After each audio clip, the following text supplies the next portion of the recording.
Hello everyone, welcome to 25 days challenge of day 7 learn stock market in Kannada. ಇವತ್ತಿನ topic ಬಂದ್ಬಿಟ್ಟು ಎಷ್ಟು types of trading ಇದೆ ಅದೆಲ್ಲ ಯಾವ್ದು ಅಂತ ನಾನು ನಿಮಗೆ ತಿಳಿಸ್ತೀನಿ. ಸೊ ಮೊದಲನೇದು ಸ್ಕ್ಯಾಲ್ಪಿಂಗ್ ಮಾಡಬೇಕಾದ್ರೆ ನೀವು ಯೂಸ್ ಮಾಡಬೇಕಾದ್ರೆ ಟೈಮ್ ಫ್ರೇಮು 3 ನಿಮಿಷ ಅಥವಾ 5 ನಿಮಿಷ.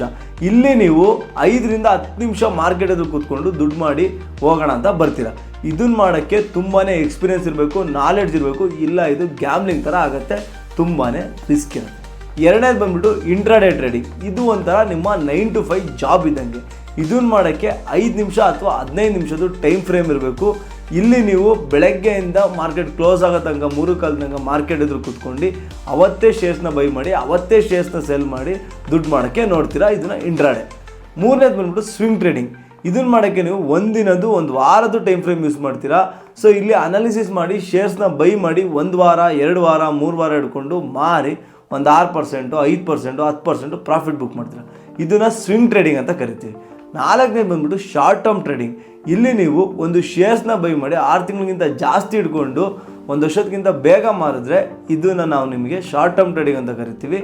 ಇದಕ್ಕೆ ನೀವು 1 ವೀಕ್ 1 ಮಂತ್ ಟೈಮ್ ಫ್ರೇಮ್ನ ಯೂಸ್ ಮಾಡ್ತೀರಾ. ಆ್ಯಂಡ್ ಲಾಸ್ಟ್ ಒನ್ ಬಂದ್ಬಿಟ್ಟು ಲಾಂಗ್ ಟರ್ಮ್ ಟ್ರೇಡಿಂಗ್. ಇಲ್ಲಿ ಟೆಕ್ನಿಕಲ್ಸ್ಗಿಂತ ಫಂಡಮೆಂಟಲ್ಸ್ ಜಾಸ್ತಿ ಯೂಸ್ ಆಗುತ್ತೆ.